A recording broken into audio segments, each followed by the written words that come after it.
When I was little, I think I just wanted to be a race car driver when I was a little kid. I didn't know anything about racing cars or really anything about cars, but it seemed like a fun job. And I remember meeting a production designer when I was in grade 12, and I asked him, what would you say to somebody who wanted to be a production designer? And he said, don't. So I didn't take his advice.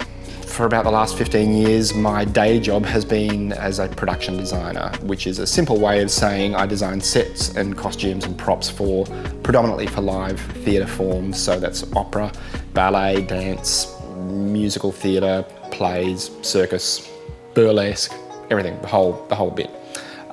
Which is a dumb job, but it's really, really fun. I really, really enjoy it. Look, I always blame the fact that I do my job now on growing up at KBC, because it was a community that nurtured me and celebrated what I could offer. So I had so many opportunities to decorate the top hall for the youth group night, or to write songs, or to write theatre pieces, or to contribute art. And then later on, we used to do set designs half a dozen times a year. And so kind of my skill set and the life of KBC seemed to coexist really, really heavily. It was great.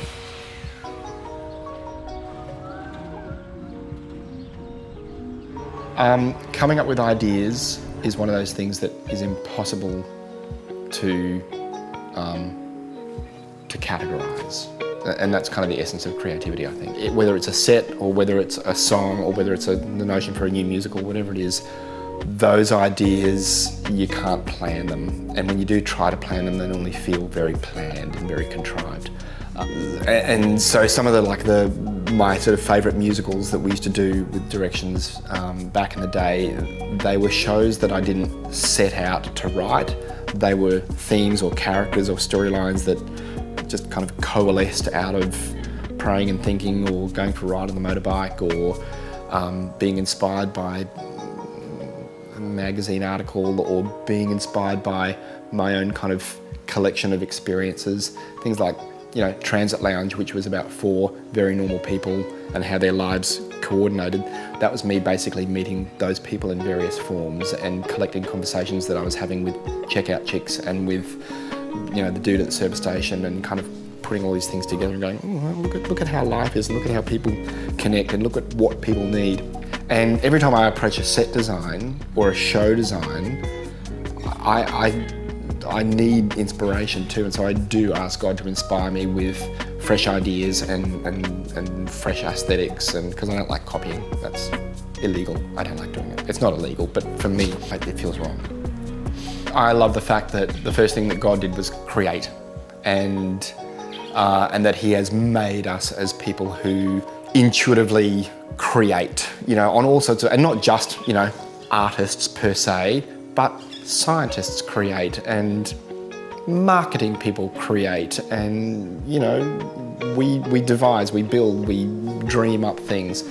And I love the fact that I work in an industry where there is a lot that is not necessarily of God, but where people are using what I believe are God-given skills and talents. And one thing I've really found about the theatre industry and the live performance industry is that there's a lot of acceptance for all sorts of ideas and all sorts of people.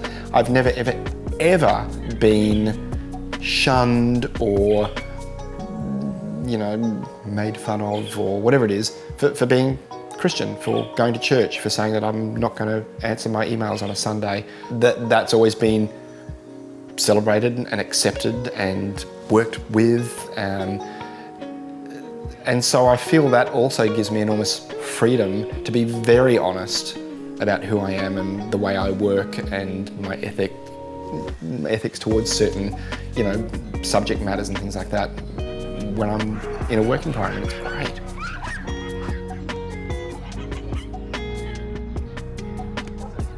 I've had loads of opportunities to talk about my faith and to talk about what it means for me in my industry, and particularly over the last couple of years that have been really, really scary and dicey. It's been really easy for me to say, yeah, I understand that you're terrified. I would be too if I didn't know that God was looking after me. And it's been really that simple to have nice little conversations like that. It often comes up in the few times that I've been interviewed. I did a podcast a couple of years ago where that ended up being the whole subject of the podcast, about what it was like to be a Christian in this industry, and that was not for a Christian forum. So yeah, it comes in very, very naturally and very easily to many conversations. Yes, look, every now and then you do design a show that has subject matter or costume requirements that probably don't fall into what you would consider mainstream Christian behaviour. And that's actually just sometimes part of the job. But even in the midst of that, there's amazing opportunities to use those moments and to use the subject matter of those shows to talk about what I believe and to talk about where I think the line should be, or I don't know whether that's appropriate that we use that terminology because of this or that. And it has been fascinating to have moments where, even within the narrative of a script, I'll be able to challenge it and go, do we need to say that in this particular way, or can we give that angle on this particular subject matter so that we're being a little bit more balanced in our approach or in the outcome of this script.